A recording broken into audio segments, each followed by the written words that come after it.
Good evening friends সকল আজি অকনমান সময় ওলাই মই মোৰ মিনি গাৰ্ডেনটো সদায় মই আপোনালোকক দেখাই থাকো বাট অকনমান মাজতে লেতেৰা হৈ গৈছিলে খা বন গুটি গজি গৈছিলে সো মই ভাবিলো আজি অকনমান সাফা কৰিলো ইভিনিং টাইম আজি সানডে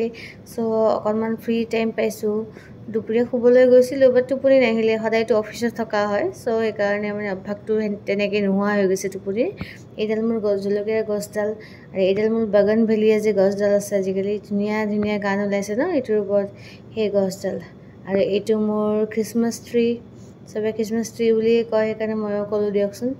সো মই ভাবিলো অকমান সাফ চিকুণ কৰিলো এই গছবোৰ মানে এনেকৈ লগ লাগি থাকি মানে মাজতে পুকাৰ নিচিনা হৈ গৈছিল পাতবোৰ মৰি গৈছিল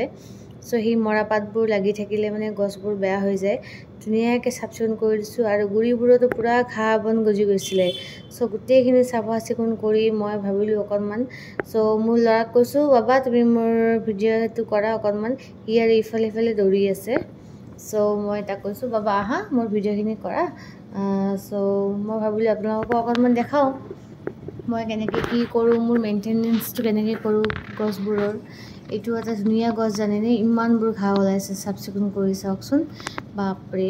একদম গছটো মানে নেদেখাই হৈ গৈছিল অৰিজিনেল যেটো গছ আছে এইবোৰ দেখিছেনে এটা দীঘল মানে ঘাঁহৰ দৰে লাগি আছে সেইবোৰ কিন্তু ফুল ওলাই তাৰ পৰা আৰু ইমানবোৰ ঘাঁ মই ওলালো তাৰ পৰা আৰু একচুয়ালি ঘাঁবোৰ গুৰিত থাকিলে ন গোটেই ভিটামিনবোৰ ন এই ঘাঁবোৰে লৈ লয় সো এইডাল গছৰ পৰা পিংক কালাৰৰ নিচিনা ফুল ওলাই ইমান ভাল লাগে আৰু লগত থকা যেটো আছে আপোনাৰ হোৱাইট আৰু গ্ৰীনৰ মাজত এইটো আপোনাৰ হেৰিয়ে হয় হেতু সাফা কৰি হৈ গল আৰু এটা গছ আছে মোৰ নৌবাজি ফুল বুলি কয় আমাৰ অসমত গুৱাহাটীত নৌবাজি বুলি কয় সো নৌবাজি ফুলটো মই সাফা কৰি লৈছো তাতেটো একেবাৰে কবই নালাগে আৰু ইমানে ঘাঁ জমিছে মই কেদিনমান নাছিলো ঘৰত মাহঁতৰ ঘৰত গৈছিলো থাকিবলৈ ইমানে ঘাঁ গজিছে মানে আপুনি দেখিলে আচৰিত হ'ব মানে অৰিজিনেল ফুল যেটো আছে ন দেখা নোপোৱাই হৈ গৈছে সো চাওকচোন এনে দেখাত ভাল লাগিছে বাট মোৰ যেটো মানে অৰিজিনেল ফুল আছে নৌবাজি ফুল এনেকুৱা ফুল হয় সো সেই ফুলবোৰ নেদেখা হৈ গৈছে আৰু মানে ইমান ধুনীয়াকৈ ফুলি থাকে গোটেই মানে টপটোৰ সৈতে মানে পিংক কালাৰৰ হয় ডাঙৰ ফুল হয় মাজে মই অকমান বাৰ্মি কম্পোষ্ট দিও আনি সাৰ সাৰৰ মানে মাজে ব্যৱহাৰ কৰো ভাল লাগে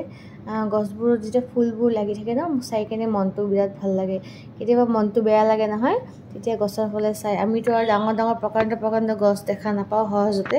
সো আছে ফ্ৰন্টৰ সাইডত আপোনাৰ পাহাৰৰ ফালে আছে বাট মই যিখিনি পাৰো মোৰ নিজৰ ঘৰতে লগাবলৈ চেষ্টা কৰিছো আৰু মই একেবাৰে ঘামি জামি অৱস্থা শেষ দেখিছেনে মোক একদম দেখাত ইমান বেয়া লাগিছে সো মই ভাবিলো মোৰ ভিডিঅ'খিনি মানে মেইন ফোকাসটো আপোনাৰ গছৰ ওপৰতে হওক কিন্তু লৰাজনে আকৌ মুকো উঠালে মাজতে ইমান ঘাঁ হৈ গৈছে একদম মানে অৰিজিনেল ফুলটো দেখাই নোপোৱা হৈ গৈছে ঘাঁবোৰ থাকিলে গ্ৰীন একচুয়ালি মানুহে কয় ৰাতিপুৱা গ্ৰীনটো চাব লাগে